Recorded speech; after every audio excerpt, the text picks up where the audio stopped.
What's probably the biggest shift for a lot of athletes that are transitioning into becoming full-time investors?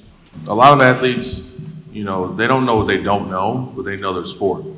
And I believe that when you have the opportunity to surround yourself around, smarter individuals, it puts you in an advantage. Why? Because you want to make sure that you do have an opportunity to expand your portfolio, but at the same time, you don't want to play too conservative because there's a lot of opportunities out there that are scaling quickly. My experience, as a former professional athlete, there were opportunities, real estate, private equity, developing relationships with, prominent families. But when you think about really what I understood at that point in my life, not much, but the people around me really allowed me to enter into those opportunities with a better optics. And sometimes, you may not understand the language. For people in the crowd today, if there are opportunities, it's probably not the best way to give me the whole A through Z spiel, but I think it's more important to give me the top line version, the one pager. Set aside some time to understand who you're talking to. I think it's important because a lot of times when there is information available on the internet, you get to kind of learn more about my likes, my interests. So if there is a match, then we can have that conversation because we already have that intimate bond. And I think that's really what's important. There could be other alternative opportunities as well out there, but sometimes you have to make that connection first and build a relationship before you ask them for a check. And I think that's really what's important because having the information and presenting it to my team, the accountants, the attorneys, they're gonna vet the information. I'm not gonna put money into something that I don't understand, but at the same time, if there is an amazing opportunity to look at a 10x multiple, there's no get rich quick scheme out there, but if we do our due diligence and we like what you presented to us, then there is a good probability that we'll do business with you. It may take some time. Nothing happens in one conversation or a transaction, but I do feel that the more high level, the more concise, and the experience that I've had speaking to my peers, myself, I've always said, let me get this information, take a moment to process it, and then, set up a 30-minute, conversation with me on a Zoom or a calendar invitation in some capacity. And then let's have that conversation. People shouldn't be in fear to talk to athletes who are well-known, who have, big contracts. We're all people. We all want to make money. We all want to become, wealthy investors, smart investors, but at the same time, we want to take our time with the deal. And we don't want to be pitched, left and right and stuff that we don't even get. So I would say, from my experience, it's always good to at least take your time and make sure you put yourself in position with the people around you that know more than you. Excellent. And also, I guess before we stop, to piggyback on Brad's point, that's a great point as well. But to piggyback on Brad's point, I think that, if you are being a professional athlete or even a high-level Division I athlete, if you can make it out of the other side, it makes you a very particular kind of person. And I think a lot of our colleagues who played forget that. People think, they can't do anything else. But really, the lessons you learn in professional athletics in general transcend. Your intensity with which you pursue your goals, how detail-oriented you are, your ability to be resilient to adversity. It transcends when you get to the business world. So if there's any athletes or even entrepreneurs out there who are, trying to understand how they can get a new venture started, a new venture going, take a look at your past experience. It's the best variable you have, a granular look at your interactions, how you pursued, past ventures or past relationships. That, I think that's the biggest data point you can hold on to and then say, okay, how can I optimize this? And again, I just think that, the people we played with a lot of times forget that. So, Stephanie, you want to add to that? Yeah, so one of the things that I learned through our years in the NFL is that most of the people who do approach us for opportunities or things that they want to present to us have a sense of entitlement to the assets that we have, as opposed to an entitlement towards bringing the skills to the table that we need. So there has to be a give and take. You can't believe that you're in it just to make money off of the athletes. And that's one of the things that we immediately recognize in dealing with a lot of people, because the first thing, as some of the panelists have said, that you try to do is to sell us something, present an opportunity for us to invest in. But I would challenge you today to present yourself for us to invest in. Present your trustworthiness to us. Present your knowledge of your industry. Because at the end of the day, most of these athletes have gone to college and had to maintain GPAs higher than we had to. I know I had to get a 2.0 to graduate to Alabama and a 3.0 in my major, but they had to have a 3.0 in both. So don't assume that they don't have the knowledge, but they do need you to come with the credentials. For instance, with my family, we only use a certified financial advisor. We want that person to invest in themselves just as we've invested in our careers and sacrificed for our careers. A lot of times people think that athletes get here because it's luck, but these guys have to sacrifice a lot more than we think.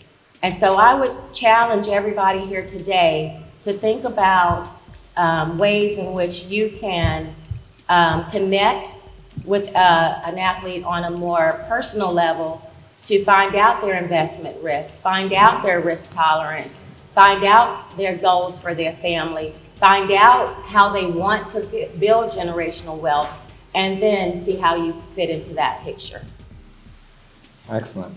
Is anybody going to add on to Yes, that? I think too. And I'm also going to ask the audience questions here in a bit if anybody has questions, but go ahead. I think too what's really important when you look at athletes, and I know when I finished playing the game of baseball, you sit around and you look and see, what can I do next? Because you spend all your time working and you spend all your time building your career. And the one thing my father always have told me is that great people are ordinary people with the extra amount of determination to be great. And this transcends into your business side. And so I had to figure out what to do. And I'm at a point now where it's that I have a son now. He plays for the Denver Broncos. He's a wide receiver. And now I went through it. And so now I'm looking back at him now and seeing what would I have done different. And the one thing I knew I would have done differently when I was younger as far as, number one, is really find a really good mentor in business. A lot of times we have business folks around us, but we never necessarily have a good mentor. And I think it's really good if you can mentor a young athlete as far as teaching him about the game of business.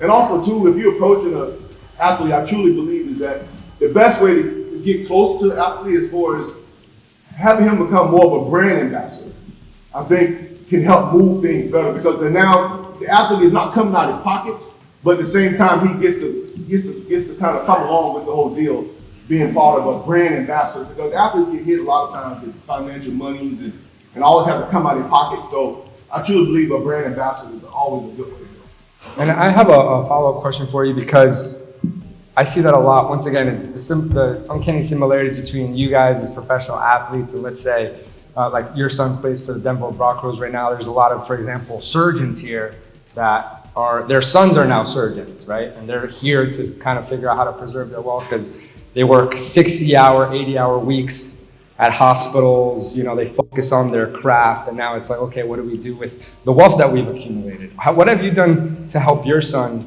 kind of transition into the business world, knowing that, like, how is it now that it's, you know, sports is a family business in a sense? How do you instill some of those same values you have into your son?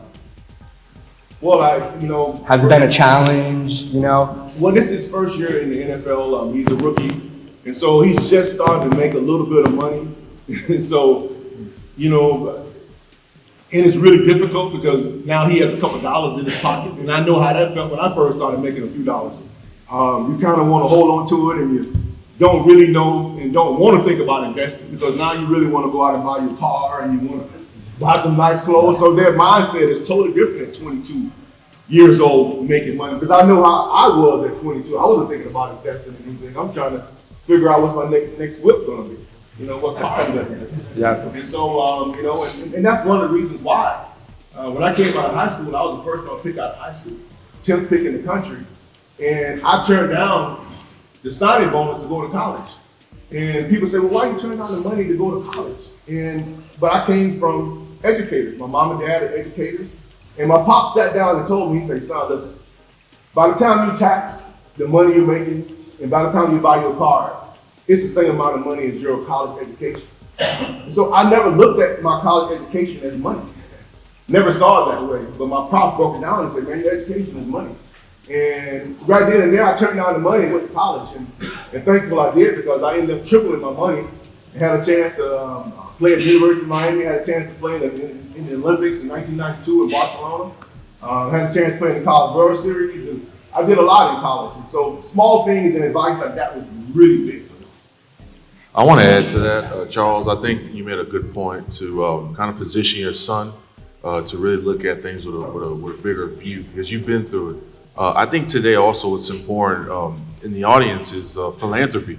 You know, making sure that you have some type of philanthropy that's tied into your business in some fashion or way. Because a lot of us also, we like to give back. We like to spend time in the community. We like to work with children. And we have certain missions that we believe in as well. But that can be also a driver. That can be a lead into the conversation. I mean, I wrote a book, became a Wall Street Journal best-selling author, to help nonprofits and really look at philanthropy in a different light.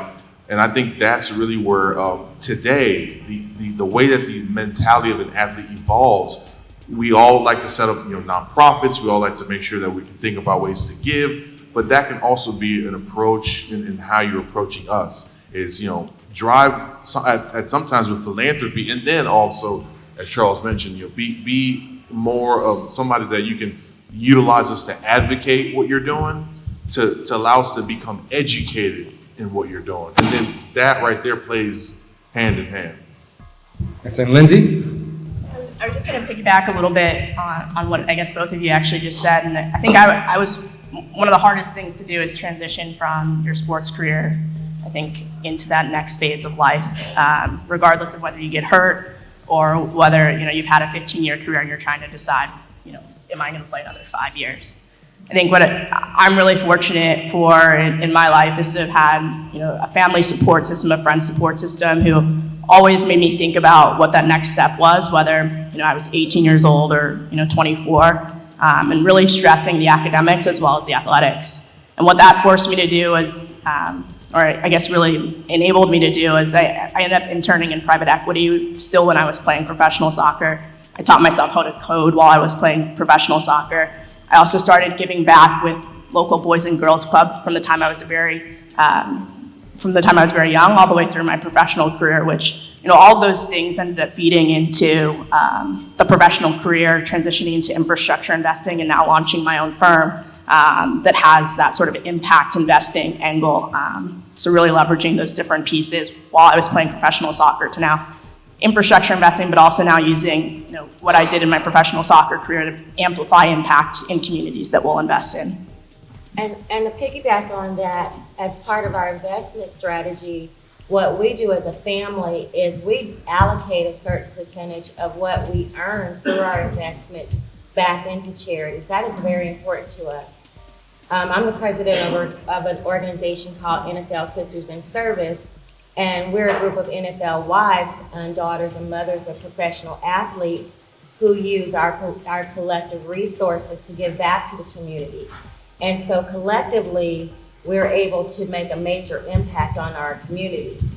But one of the ways in which I'm privy to, in terms of making my husband understand that has to be important for us, not only because of the community, but also because of our own personal tax situation.